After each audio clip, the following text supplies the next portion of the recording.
So hey Jada, thanks for asking that question. So I normally get my 1099 jobs through, I just go online and look up for different jobs as house call nurse practitioner because that's what I was looking for. And in the description, it will tell you that it is an independent nurse practitioner job. And so I normally apply to them. But you also have other companies out there or apps that you can work with, such as Nurse Dash, which is an app, and Medli, which is like an online platform. I usually use both of those for independent contractor as an emergency room nurse. At the time, they were posting a lot of like emergency room nursing job. There wasn't much consistency with the nurse practitioner jobs being posted. So I would say just go ahead and do what I did. I go online, Google, LinkedIn, ZipRecruiter, Indeed, and just apply for jobs. And in the description, it usually tells you that it is an independent nurse practitioner job. It is a 1099. They will tell you that they are paying you per patient. They'll tell you that they're paying you per visit. And from there, you just go ahead. You can do that for multiple companies. If you want the flexibility, you can do that for multiple companies, and you can go ahead and just work at your own time and at your own pace. So definitely look into those. If you have any additional questions, feel free to ask me and I'll try to answer as best as I possibly can. But for now, that's what I did, and it's working out for me because I have more consistency with the patients in these house call settings versus probably what they will be offering through the Nurse Dash app or the Medli or any other app that does provide you with nurse practitioner per diem jobs. So when it comes on to independent contractor jobs or 1099 independent contractor jobs, the first thing you want to ask your provider is, whether or not you'll be responsible for supplies. In house call service, we do use a lot of gloves, masks, you can also use shoe cover, scale, batteries. Find out if those are going to be your responsibility or their responsibility. So you want to find out, definitely if they'll be providing you with certain things. Another thing you want to find out is who's going to be the point of contact when you're in these house call setting. Because in the event that something does pop up, you want to know who is the best person to go ahead and call. Sometimes it might be a case where you have a medical assistant where you can always reach out to them because they're in the office and they will help you with getting certain things done. So for example, you have like a referral that you need to get done, you want to put in a DME order, you can always reach out to your medical assistant or whoever you're reporting to in the office, because remember, you don't really see anybody that much, so you definitely need somebody in the office to be your point of contact. The thing you want to definitely ask about is when and how you're going to get paid. A lot of times, providers in house call setting will be paid like per patient, per visit. Ask about that, or whether or not it's going to be per diem, basically the same thing. So you want to definitely ask that, is it going to be like every week, every other week, or monthly? You need to find out that. You usually get a 1099 NEC form, and that is a tax form that you'll use at the end of the year when you're filing your taxes. Then you definitely want to find out about reimbursement. Is the company going to give you travel reimbursement? To find out about that. So the other thing you want to do is make sure you have the contractual agreement. Make sure it have the flexibility. Talk about the rates. You also talk about the scope as well as termination clause. Definitely make sure that termination clause is in it, because sometimes you might find out that there's some companies who wanted to give them 3 months for time to go ahead with getting other persons in the position with credentialing and all. Some persons might say it's a 1 week. Some companies might say none, because you're an independent contractor, you're not full-time. So definitely find out what the termination clause are, and then from there. And then always try to go ahead and review the contract before signing it, because you want to make sure that whatever you're discussing in person is what you're signing to. All right?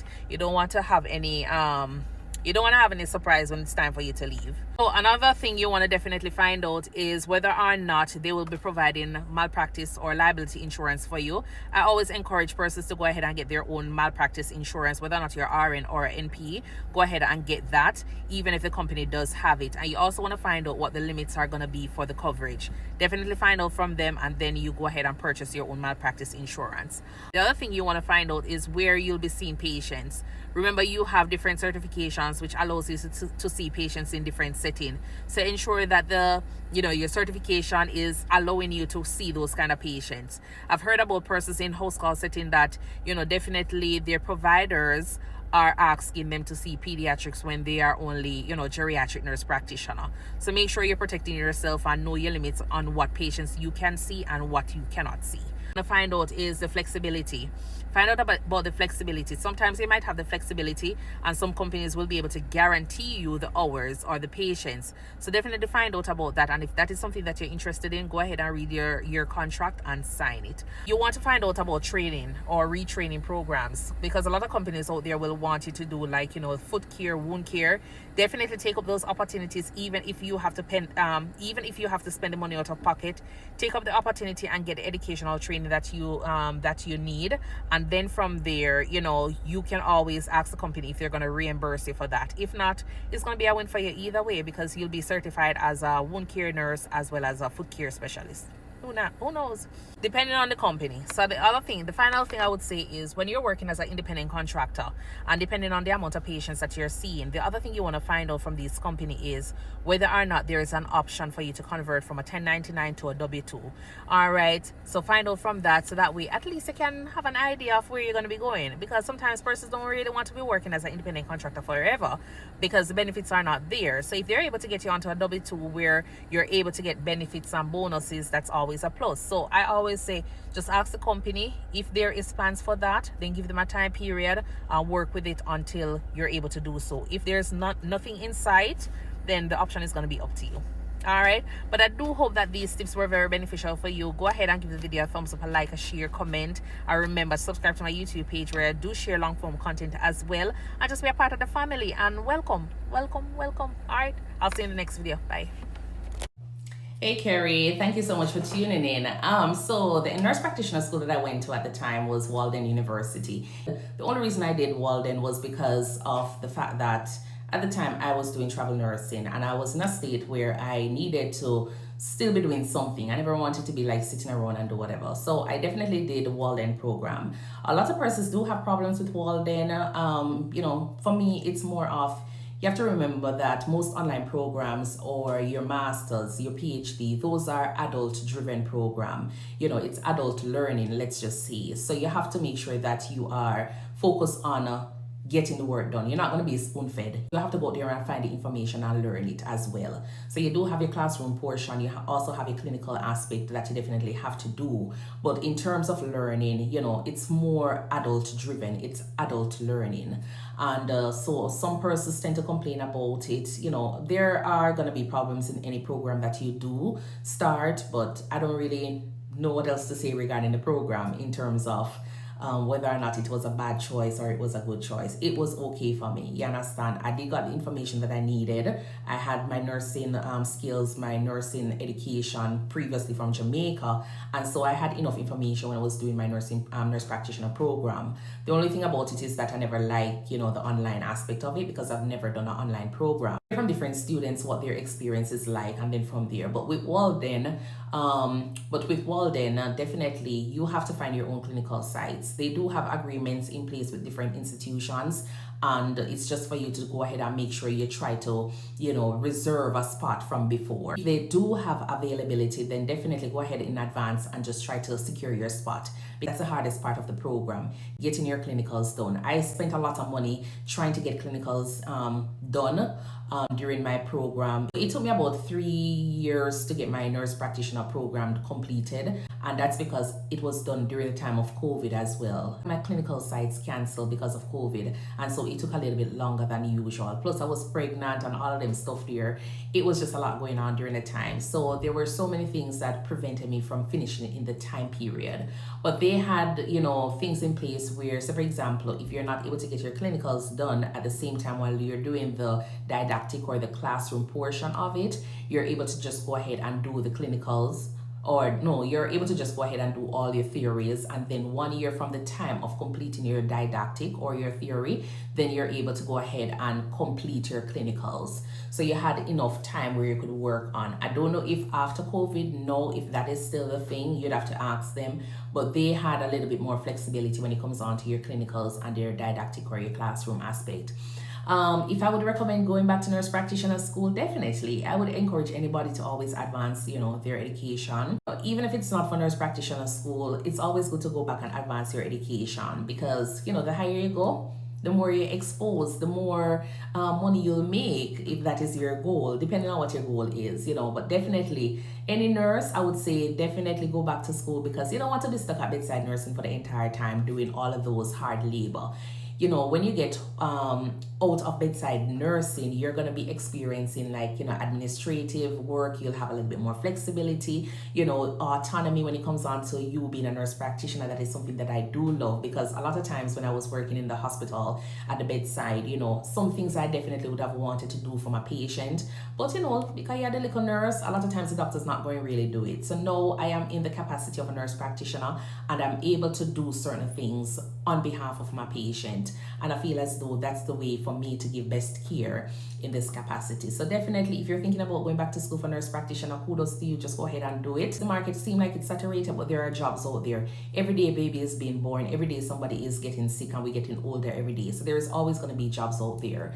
And you know, there's always just, yeah, it's just gonna be always jobs out there for you to find. You're doing your nurse practitioner program, it's always good to find other things you can do in the meantime to still generate money. And if you definitely want more information, check out my YouTube page. I did post a lot of information regarding my nurse practitioner journey, you know, how I, you know, balance with working and studying at the same time. So definitely go ahead and check out my YouTube page at ThinkNursing.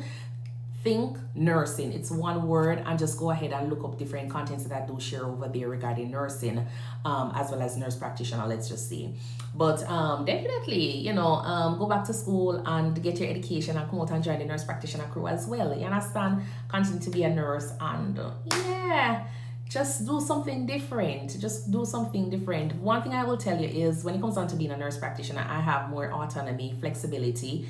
The pay is not there as yet. It's a work in progress. So definitely I would say that is something that will eventually become a little bit better than what you're working at the bedside.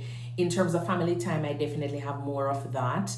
And you're able to just, you know, you're able to take care of your patient a little bit better. Let's just say you're able to take care of your patient a little bit better, because when it comes on to advocating, if you feel as though your patient needs this test done, then you can go ahead and order it. You understand? So that feeling, it makes it a little bit more, you know, it feels a little bit better for me, and it's a little bit more rewarding when I am able to see that this is what I can do on behalf of my patient, and this is the result that of the work that I did. Because of what I am contributing to the patient, I'm able to see the end result. So if you're a good nurse practitioner, your patient going to be doing well as well. So with that, I just love it. You understand? I love it. There are days when I don't really like it, but definitely I'm enjoying, you know, different aspect of it, despite some days it seemed depressing. All right, so definitely go out and get your nurse practitioner license, your nurse practitioner program going, and you know, just come out and do something different. All right, until then, I will see you in the next video. But remember, go ahead and subscribe to my YouTube page at ThinkNursing, one word, where I share general information. There's a lot of information over there, so just go over there and just check out the page. All right, until then, I will see you in the next video. Bye.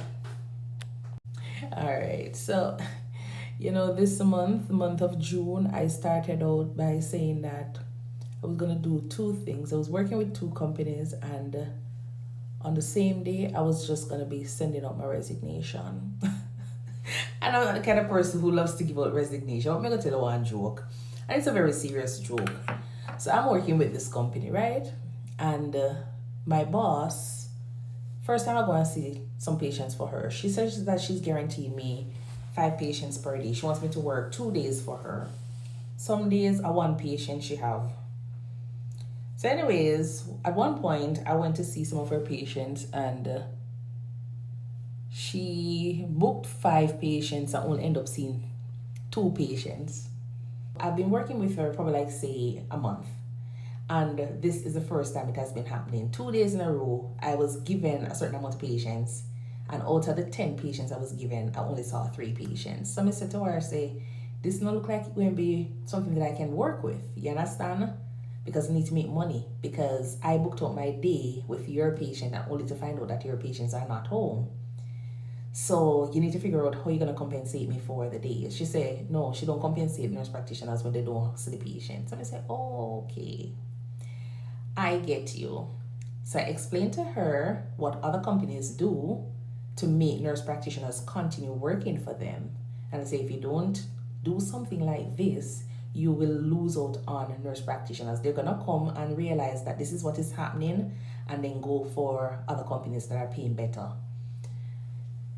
The lady shout, eat off the whole of my ears. I don't want to say anything else. Just call it a day. Send him a resignation. That resignation went in before the one that I just sent in. Yeah. She called me and I answered the phone and I was having a conversation. She's like, why did you go ahead and send in your resignation?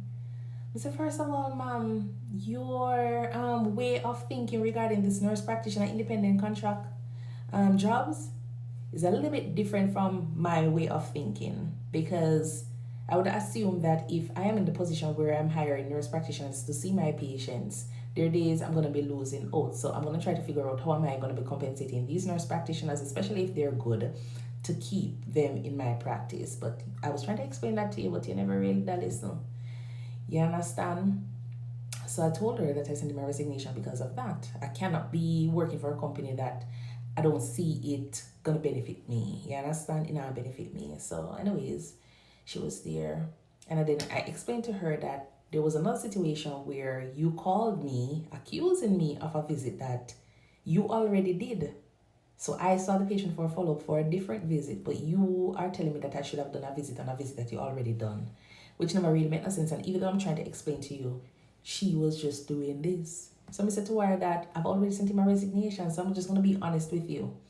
You are not the kind of person that listens to your nurse practitioners. You understand? You don't listen to your nurse practitioner, and they are a part of your team. I have a voice regarding certain things, and so when I'm expressing them, I'm expecting you to listen, try to understand, and then you can give your feedback. But when you dismiss me in the middle of a conversation, or when you're accusing me of something that I am not aware of, you understand, then that is totally different. So I said to her, I sent him a resignation, so you wanted to know why I am leaving. Those are the reasons. You need to sit and you need to listen a little bit more. You can't just be there cussing. Like, no, you're pushing away your nurse practitioners. So she's like, oh my God, I don't want you to leave. I don't want you to leave because you're my only AGNP and you're doing such a good job. The patients do like you. I say, the patients do like you, so I don't want you to leave. So I said, okay then, I hear you. I said, well, as long as you can guarantee me my patients and you can figure out something to boost me, to make sure that if I miss a patient visit, at least I can feel comfortable with going back the next day to see your patients, then that's something that we can talk about. And as long as you can tell me that when we have issues or if you have a concern regarding a patient, rather than just calling and cussing, you're going to sit and listen so we can have a better working relationship going on, you understand, in the practice. But it can't be a case where my boss just seems like him upset all the time. Cannot be like that. So she said, yeah, I'm going to work on it. I said, okay then, not a problem. If you want, I can continue seeing your patients because I actually like your practice. I like the way how you go about with taking care of your patients. Your patients seem to like you. Your patients are pretty organized when it comes on to their medications. They know everything that is going on with them, which means you're doing a good job. And that's the reason why I like your practice. But the part that is pushing me away is the part that I'm not getting patients that I want, and I am not being compensated properly for patients that are missed. And the other part is that you do not listen. So as long as you're able to work on those three things, your practice would have been perfect. But for now, may I give you a 9 out of 10. So she said, okay, I'm going to work on it. So I said, okay, then no problem. I'll retract my resignation letter because I've said what I had to say, because I couldn't have said it to you before because you were always just cussing and you just seem upset and I couldn't bother with it. You understand? I couldn't bother with it. So we had an agreement and so I'm going to see my patients. So she keep on calling, asking, everything okay? I'm going to say, yes, everything is fine. There's nothing else. You understand? You pay me money, I'm good. I don't have any problems with you paying me. You understand? Your documentation is good when it comes on to discussing the patients. Otherwise, she is pretty decent with that. So, and as I say, her staff and everybody, they make you see the patient as a nurse practitioner. So I love that about the office. But apart from the other 3 things I tell you about that she need to work on, those were it. But I'm going to see her patients now and then from there. It's going to be a good day because I only have 5 patients I'm going to be seeing today, because I'm trying to see if I can finish by 12 o'clock and then from there. But do definitely, follow me if you're watching this video and you haven't followed us yet. I'm going to finish up my makeup. Follow me, and then remember to subscribe to my YouTube page as well. Yeah, you hear me promoting my YouTube page, because I definitely want you guys all the way over to YouTube. So go over there and look up ThinkNursing, one word. I will put it in the comment section for you to go ahead and subscribe to my YouTube page. All right, until then, I will see you in the next video. Bye. And yes, I'm going to finish up my makeup. I'm going to finish it up.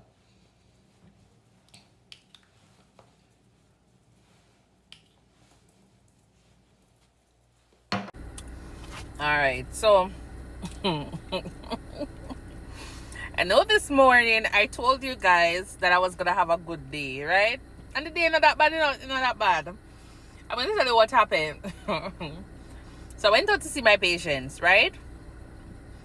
Out of the 5 patients I went out to see today, guess how much me see?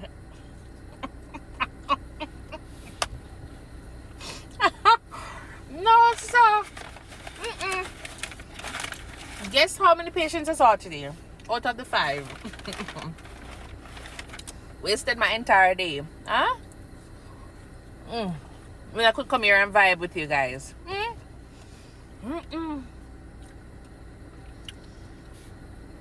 But on a serious note, for persons who are interested in house call nurse practitioner, I wouldn't advise you to leave your full-time job and pick up a PRN job as a house call nurse practitioner or independent nurse contractor. And the main reason for saying that is because with your full-time job, you still have benefits, you still have, money coming in. As an independent nurse contractor, you have none of those. The money is coming in only whenever you work. Well, yeah, if you're a full-time worker, you have work too. But only if you see patients, you're getting paid. So if all the patients cancel for the day, some companies will not pay you. So depending on the agreement that you had with the company regarding payment for those, visits, then definitely they will pay you. But you will realize that in house call, your money fluctuates. This minute your money can be up here, and the next minute your money can be down here. And a lot of times you might have patients cancel because really and truly, if I was a patient in the house call service, would I annoy too? Would I cancel at a time? Because some patients have difficulty with the amount of persons that come to them yard. A lot of people come to the patient's house, A lot of persons come on a weekly basis to these patients' home. To me, only I go one time a week, but may I tell you, a lot of persons do show up to these patients' home, and a lot of them are just frustrated. So sometimes, they probably had an appointment, or somebody show up for an appointment that they never really scheduled for, and then just cut off everybody else for the rest of the day. So honestly, with house call, it's very unreliable some days, unpredictable, and so you have to take that into consideration when you're picking up this kind of job, because as I say, whatever you put in is what you get. It's not like when you're working as a full-time nurse, and if you don't see any patient for the day, they still give you your pay for that day. It's not like that for house call. So it is encouraged that you have more than one job as a house call nurse practitioner. You can keep your full-time job or do part-time and get the benefits of consistency with certain work that you're doing. But if you are going to be doing house call, just do it part-time. You realize that some persons have 5 different companies working with, so that way they have a steady flow of money coming in all the time. All right, and so I just want you guys to be aware of that, because if you rely solely on one company, things like this will happen to you. And if you have your bills to take care of, yeah man, dog name a supper, as we normally say in Jamaica. All right, so just make sure that you go ahead and have more than one job while you're doing your independent, contractor jobs. This is the same recommendation I would say with, other companies. If you're not working as a nurse, I would say the same thing, because when it comes on to consistency in one job giving you money, inconsistency in the other job not giving you no money makes you frustrated, makes you sad, depressed, your bills are late on payment, if you're relying solely on that one company to deal with your business and your needs. All right, but yeah, I've only seen one patient today. Now I am under the tree. I'm gonna be charting on my one patient, and then that's it. All right, but if you have any questions or any concerns, go ahead and hit me up, and I will tell you just about everything you want to know about working as an independent house call nurse practitioner. Questions down below. Me know I have a lot of questions, but definitely this is me just being transparent all the time. And as long as I am not divulging information that is going to hurt anyone, I don't see why it's not something that can be shared with other persons who are thinking about it. So do feel free to go ahead and ask any question, and I will try to answer them as best as possible. All right? This is the style that I love the most when I do my hair like this. This is my favorite style. Well, rather on this side, yeah. I'll hydrate it like this. This is water, tea tree oil, peppermint, castor oil.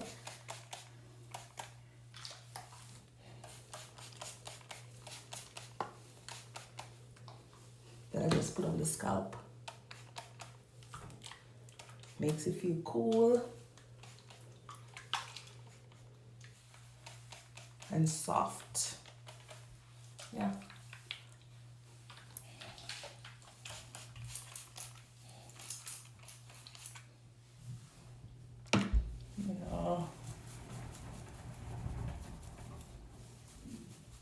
So it doesn't look dry.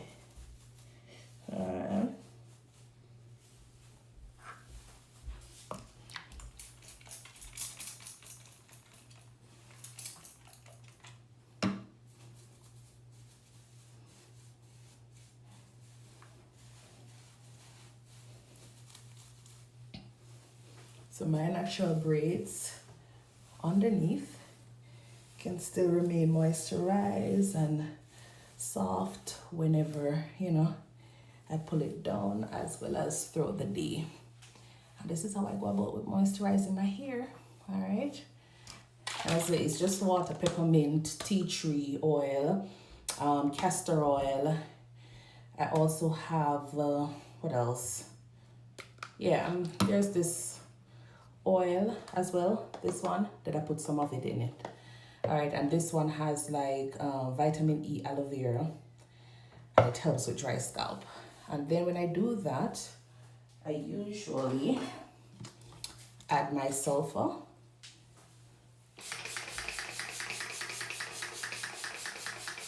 As well, to kind of cover up the castor oil smell. So the tea tree oil does that as well.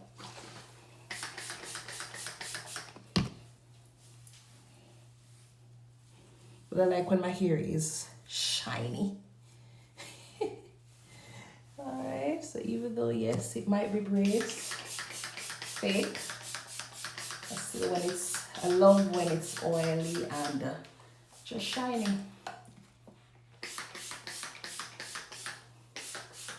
And it's not like oily to the point where it messes up your clothes, messes up my makeup, my car. Nah, just give it a nice little sheen.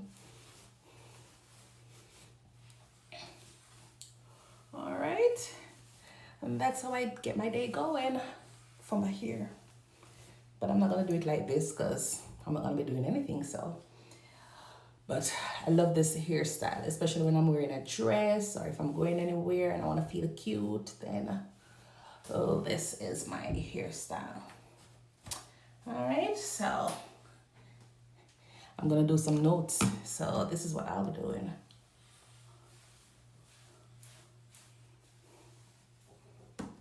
Sometimes I just go ahead and do this with the hair itself. If I can't find my scrunchie, and just fix it out neatly, or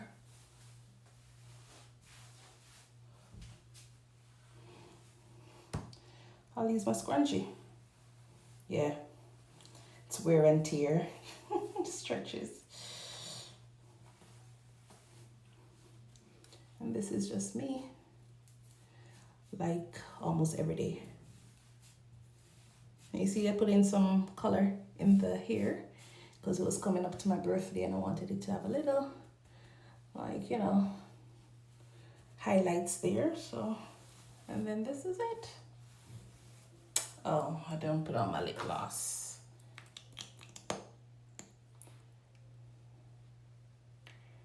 And this lip gloss I got from TikTok shop. It's the Fenty Beauty. But the only thing is, if you realize, yeah, I don't know if when the time gets warm, I don't know. But I'll wipe it off by the time I come home in the evening. It's still messy. Then my finishing spray is gonna be my MAC Fix It. I think this is 3 sprays. I'm just like how it feels, so an extra one. And then once I do that, I usually just go back and touch up my brow just to make sure it stays.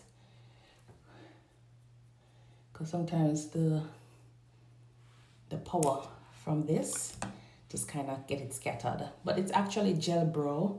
And what I use is, where is it? It's an Anastasia. I got it in Macy's, this Anastasia Beverly Hills. They changed the bottle and this. So yeah. And then I just comb onto my brow and it just stays right in place and it gives it a nice like highlight. And this is just me. All right, so if you have any questions or any concerns, you know, feel free to ask. But yeah, I'll see you.